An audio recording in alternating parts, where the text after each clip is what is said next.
Donc je vous montre comment il fallait résoudre cet exercice ici. Donc on est sur un exercice de lancer de pièces. Pour ce genre d'exercice, c'est intéressant de réaliser ce qu'on appelle un arbre de probabilité. Je l'ai fait ici, je vous explique comment ça s'est passé. Donc l'idée c'est on lance la pièce 3 fois et à chaque fois, puisque la pièce n'est pas truquée, on a une chance sur 2 d'obtenir pile, une chance sur 2 d'obtenir face. C'est ce que j'ai représenté ici.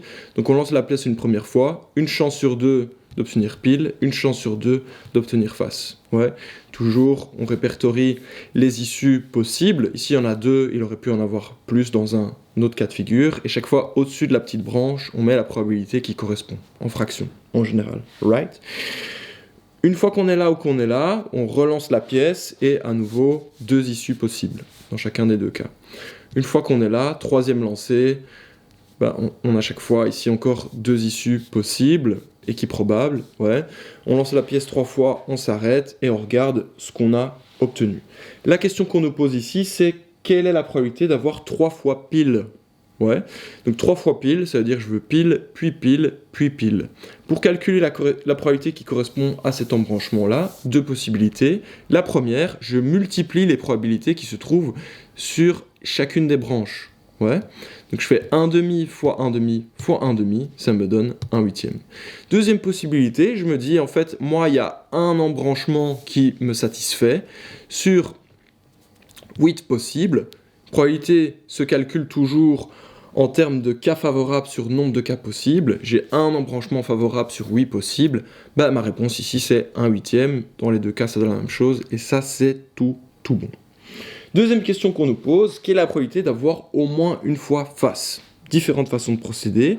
Première façon de procéder, je me dis, en fait, concrètement, la probabilité d'avoir au moins une fois face, ça correspond à tous les autres chemins, puisque vous voyez que dans chacun des autres chemins ici, je les ai tous faits ici en rouge, il y a au moins une fois face. Donc ils sont tous bons. Il n'y a que celui-là en vert qui n'est pas bon. Donc nombre de chemins possibles, 7, sur nombre de cas possibles, 8. Ouais. Deuxième façon de faire, et on va se rappeler ici un petit peu des notations et d'une formule. C'est chiant, mais c'est important. En probabilité, on définit des événements, on utilise une lettre, celle qu'on veut, puis on met un petit égal, et entre guillemets, on écrit l'événement en français. Donc on va définir les 2 événements dont on nous parle ici dans notre exercice. Premier événement, je vais l'appeler A, c'est l'événement obtenir 3 fois pile. Deuxième événement, je vais l'appeler B, ça va être la probabilité d'obtenir au moins une fois face. Ok ? Et en fait, ces 2 événements, concrètement, ils sont contraires. Ouais. Parce que si je n'obtiens pas au moins une fois face, ça veut dire que j'obtiens jamais face, ça veut dire que j'obtiens 3 fois pile. Ouais ? Oula, il fallait s'accrocher. Donc, je vais écrire, ça je peux toujours faire. La probabilité que l'événement B se réalise, c'est égal à 1 moins la probabilité que l'événement contraire à B se réalise. Ça, c'est une formule absolument qu'il faut connaître. On a un événement, on a l'événement contraire, donc opposé. Probabilité que celui-là se réalise, c'est 1 moins probabilité que celui-là se réalise.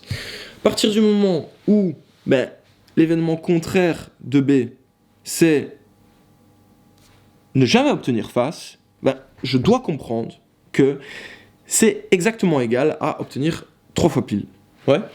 Donc je peux remplacer ça par ça. J'ai 1 moins probabilité de A. La probabilité que A se réalise, ça je l'ai déjà trouvé, c'est 1 sur 8. Donc 1 moins 1 sur 8. Ici le 1, je vais mettre ça en 8 sur 8 pour faire la soustraction des 2 fractions et ça va me donner 7 sur 8. Même réponse que juste ici.